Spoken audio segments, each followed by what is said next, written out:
Bon, ben rentrons directement dans le vif du sujet. La semaine dernière, il y a eu le fameux comité de concertation énergie, qui n'avait d'énergie que le nom, hein, parce que sinon, qu'est-ce qu'ils étaient mous. Mais mou.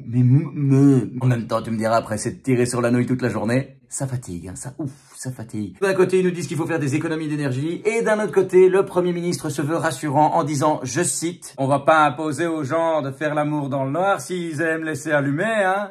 Oui, il a réellement dit ça. C'est bon, le gars est en roue libre, on l'a perdu. Enfin, je veux dire, on a de plus en plus de mal à payer nos factures d'énergie et lui, il fait une blague de cul. Voilà, c'est officiel, notre Premier ministre, c'est Patrick Sébastien. Sérieux, la prochaine fois, tant qu'il lise directement des blagues carambars, hein, ça restera nul, mais au moins ça aura l'air crédible. Parce que là, ils se sont surpassés, mais surpassés, wouh! À l'époque, ils nous avaient sorti le fameux « on a décidé de ne rien décider ». Bon, ben cette fois-ci, on n'était pas loin de ça non plus, hein. En gros, ils ont dit qu'il était temps d'agir. Voilà, ils se sont réunis pour nous dire qu'ils devaient bientôt faire quelque chose. Tout en précisant qu'il y avait urgence. Si c'est eux qui avaient été à la barre du Titanic, le bateau aurait touché le fond sans qu'ils remarquent qu'on avait coulé. Honnêtement, à la fin de la conférence, il manquait juste François Lambrouille pour conclure avec un merveilleux. Pas évident, hein.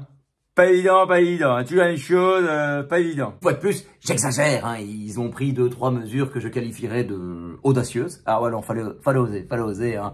En même temps, ce sont des dirigeants belges, hein. Et comme dirait l'autre, les dirigeants belges, ça ose tout, c'est à ça qu'on les reconnaît. Le Premier ministre a commencé la conférence en disant, il n'y a pas de solution miracle. Naïvement, je me disais, bon, bah, là, plus le choix, il va envoyer du lourd. Et en effet, il a envoyé du lourd, mais pas comme je m'y attendais, hein. Puisqu'il a dit que pour faire des économies, je cite, les autorités publiques vont baisser le chauffage et diminuer la consommation d'air conditionné. Oh, j'ai eu un fou rire. On va baisser le chauffage et l'airco dans la même phrase. Ça veut dire qu'ils utilisent les deux en même temps. Et tu sais quoi? Ça me surprend même pas. Je l'imagine tellement dans son bureau dire à son assistant, et tu peux allumer le chauffage parce qu'avec cet airco, ça caille ici, hein. Et son assistant de répondre, j'oserais pas vous demander. N'empêche, ça prouve que j'ai pas totalement tort quand je dis que, à côté d'eux, c'est crédible une blague carambar. Je l'ai déjà dit l'an dernier, mais manifestement, cette phrase est toujours d'actualité. Le plus gênant, c'est pas qu'ils nous prennent pour des cons. Non, le plus gênant, c'est le mépris avec lequel ils nous prennent pour des cons. Pour faire face à la flambée des prix d'énergie, en Allemagne, ils débloquent 65 milliards d'euros pour venir en aide à leurs citoyens et aux entreprises.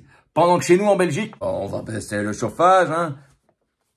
Ça déjà bien, non? Et ensuite, il se permet de dire, je suis tout à fait conscient que ces mesures n'aident pas tout le monde. Il a sniffé du Ariel Dombal, c'est pas possible d'être aussi déconnecté de la réalité. Et concernant les aides, il se permet de dire, l'État n'a pas de poche illimitée. Et, Coco, je sais pas si t'as remarqué, mais le peuple non plus. Du coup, cet hiver, si j'arrive pas à me chauffer, je tiens à prévenir, je kidnappe Elio Di Rupo. Et moi, si on me prive, j'irai chercher les combustibles fossiles à la source. Alors, est pas belle la vie?